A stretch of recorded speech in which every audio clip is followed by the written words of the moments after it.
Bienvenue dans ce nouvel épisode des Pionniers du Sud.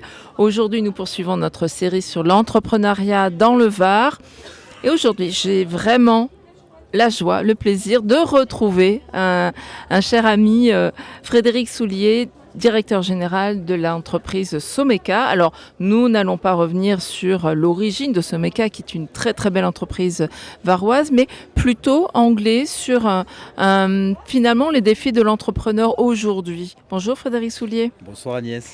Alors vraiment, merci de venir sur notre plateau des Pionniers du Sud. C'était un pionnier également, la famille Garacin est visionnaire à l'époque. On peut en dire quelques mots pour la genèse de cette aventure entrepreneuriale. La genèse, c'est Maurice Garacin qui a créé Someka en 1982. Effectivement, il était un visionnaire puisqu'il a été capable de créer des carrières dans des endroits qui étaient quasiment impossibles et incroyables. Et donc il a réussi à créer une activité qui n'était pas là, puisque je vous rappelle, c'était un transporteur essentiellement de bauxite. Dans les années 60. Dans les années 60. Et effectivement, avec la fin des carrières de bauxite, il fallait trouver une alternative, notamment par rapport à sa société de transport. On sait qu'il avait pratiquement une centaine de chauffeurs. Et donc il a dit je vais créer des carrières pour utiliser mes chauffeurs, mes camions à transporter du granulat pour le Var qui était en pleine mutation et qui était en plein développement. Développement, reconstruction, donc utilisation des granulats pour tout type de construction. Vous avez des exemples ? Exactement, je crois qu'on ne s'en rend jamais compte. Le granulat est le deuxième produit de consommation après l'eau. On en consomme tous 6 tonnes par an et par habitant. Dans le Var, c'est un peu plus, c'est même 7 tonnes. C'est énorme. Donc c'est énorme. Je vous rappelle que le Var, c'est un peu plus d'1 million d'habitants. Donc ça fait pratiquement 7 millions de tonnes de granulat. Donc c'est un produit essentiel, qui est un produit de proximité. Et je répète toujours, parce qu'on est vraiment dans l'économie circulaire et dans des produits de proximité. Pourquoi ? Puisqu'au-delà de 30 km, le prix du transport sera plus cher que le prix de la matière première. Donc vive la proximité, ça veut dire combien d'implantations pour Someka ? Alors pour Someka, c'est 6 implantations, 6 autorisations préfectorales dans le département du Var, plus 3 négoces, plus un siège, donc c'est 10 établissements dans le département du Var pour 110 salariés aujourd'hui. 110 salariés, c'est ce que j'allais dire. Vous, aujourd'hui, dans cette période d'incertitude, en tant qu'entrepreneur, avec une belle assise sur le territoire, comment vous vivez justement en faisant un petit bilan sur l'année 2025, et puis on va aborder 2026, ça ne doit pas être évident, sans visibilité, de continuer à œuvrer et de durer, puisque vous parlez souvent de votre carrière durable avec des valeurs écologiques, mais durer économiquement, comment faire ? Nous, la problématique, c'est qu'on est obligé d'investir lourdement dans nos installations. Donc pour investir lourdement dans nos installations, pour les amortir, il faut du temps. Et aujourd'hui, on a ce problème d'incertitude effectivement politique qui nous permet de ne pas avoir ces certitudes-là.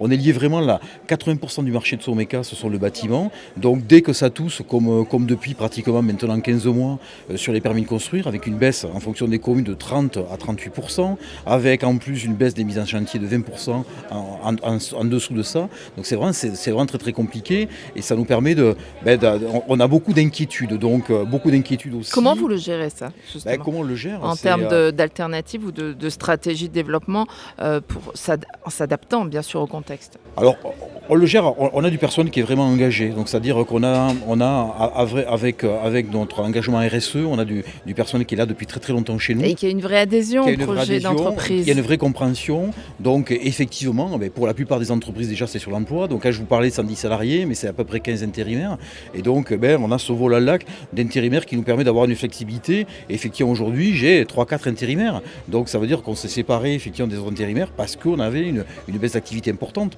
Ça n'empêche pas qu'on a des métiers qualifiants, Someka c'est une vingtaine de métiers, donc ça part du manœuvre à l'ingénieur, en passant par le pilote d'installation, le conducteur d'engin, des postes administratifs, de laboratoire, donc on a une palette qui est vraiment très très riche, et il faut beaucoup de temps aussi pour l'affirmer et pour la développer, donc on se dit toujours.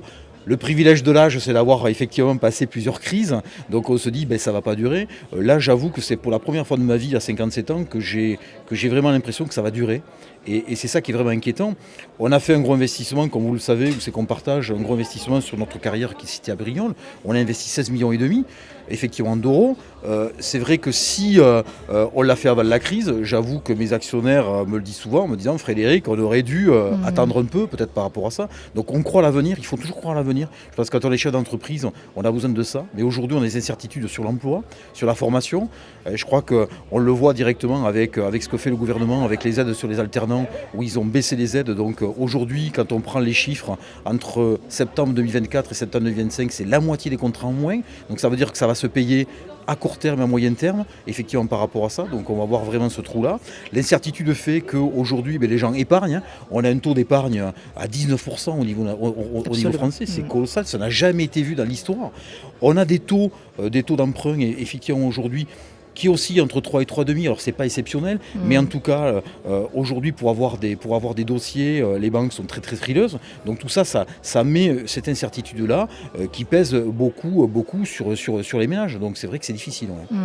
C'est difficile, mais vous qui êtes un homme de rebond, parce que comme vous le disiez, ça fait plusieurs années que vous êtes dans l'entreprise Someka et que vous voyez l'évolution du groupe, vous avez cru dans ces investissements, vous continuerez de toute façon sur cette route-là. La feuille de route pour 2026, elle va être dans une stabilisation, pour essayer d'être plus rentable, mais essayer d'élargir peut-être les clients malgré tout. Là, vous me donnez je dirais justement le ballon, vous rendez le ballon. Moi, pour moi, 2026 va être dans la continuité de 2025. C'est vrai que dans la vision que je peux avoir aussi en tant que président de l'UNICEM PACA et Corse, donc le syndicat des carriers et des bétonniers, dire que pour moi, je ne vois pas de soleil avant le deuxième semestre 2027.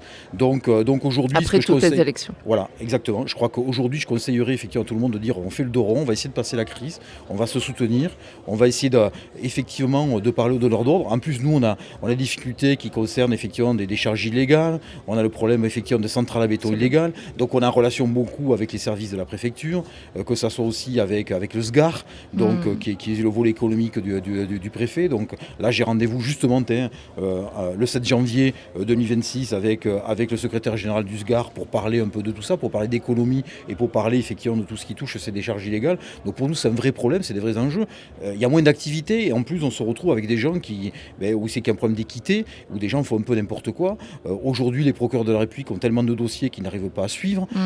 Donc c'est difficile. Les élus ne sont pas aidés, il faut les accompagner. Aujourd'hui, pour la traçabilité, on parle toujours de cette traçabilité des déchets, c'est hyper important, en tout cas de l'avoir, et notamment aussi pour les boîtes de travaux publics, de dire entre ceux qui sont vertueux, ceux qui ne sont pas vertueux.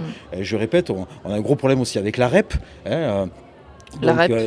Donc c'est la reprise effectivement des déchets. Et donc là qui a été fait malheureusement avec le maire Jeannot Michel qui était un ami, le maire de Signes qui a été tué en 2019. Et donc tout ça, un travail qui a été fait avec une prise de conscience nationale et qui aujourd'hui on est tous très déçus, tous les professionnels par rapport à ce qui se passe. Il n'y a pas eu d'évolution pour vous, il y a encore un chemin à parcourir énorme. Il est énorme le chemin à parcourir et je pense que c'est un enjeu effectivement de tout le monde, que ce soit des élus, que ce soit aussi des particuliers en disant mais moi quand je fais des déchets chez moi, quand je casse une cloison, où c'est que vont ces déchets là, je crois qu'il faut qu'il y ait une prise de conscience. Il n'y a pas assez d'informations, de formation. Je sais pas. Qu'est-ce qui ferait bouger les lignes? Qu'est-ce qui ferait bouger les lignes? On l'a vu avec le procès de Terre Brûlée qui s'est passé en 2020, où c'est qu'on s'est porté partie civile de l'UNICEM. On pensait il y a des gens qui ont été jugés, qui ont été condamnés, mais malheureusement on n'a touché que les petits. Et donc les donneurs d'ordre n'ont pas été touchés. Donc il faut vraiment qu'aujourd'hui tout ce qui va être sur les marchés publics d'ores et déjà et les marchés privés, qu'on mette en place vraiment cette traçabilité. Donc c'est toujours un message que j'ai tout le temps en permanence, que ce soit avec les services de l'Adréal qui s'occupent de nous ou avec les services préfectoraux et les maires, de leur dire mais attention, vous prenez des risques aussi vous engagez par rapport à ça, vous pouvez avoir des sanctions vis-à-vis de ça.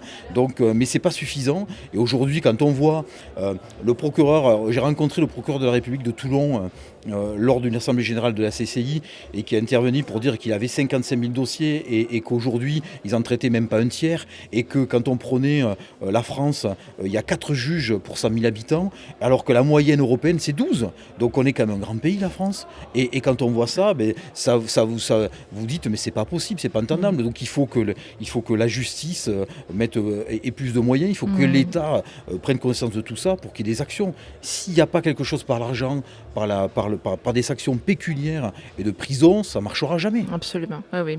Des actions bien drastique et notable, en tout cas remarquable, pour qu'il y ait une prise de position, un positionnement plus clair et transparent.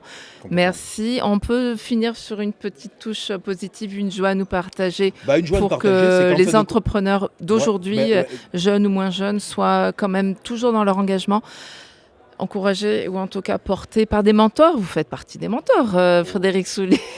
C'est gentil. Moi, ce que je crois qu'en fin de compte, il faut donner en tout cas l'énergie pour donner, de dire qu'on a envie, on partage. Transmettant On cette participe énergie. beaucoup à nous à des salons d'orientation.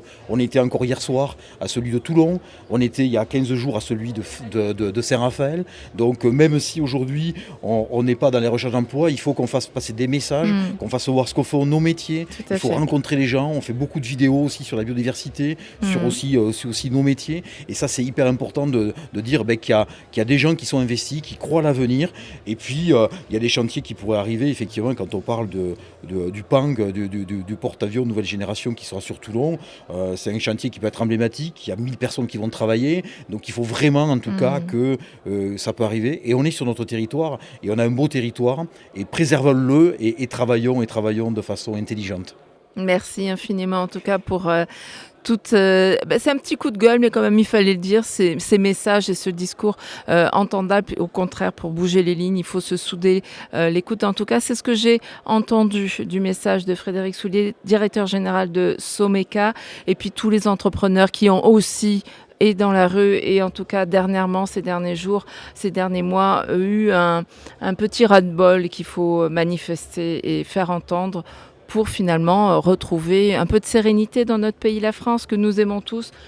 Abonnez-vous à notre chaîne, vous retrouverez d'autres interviews d'entrepreneurs passionnés comme vous, très cher Frédéric. Et puis voilà, je vous dis à très vite. Merci.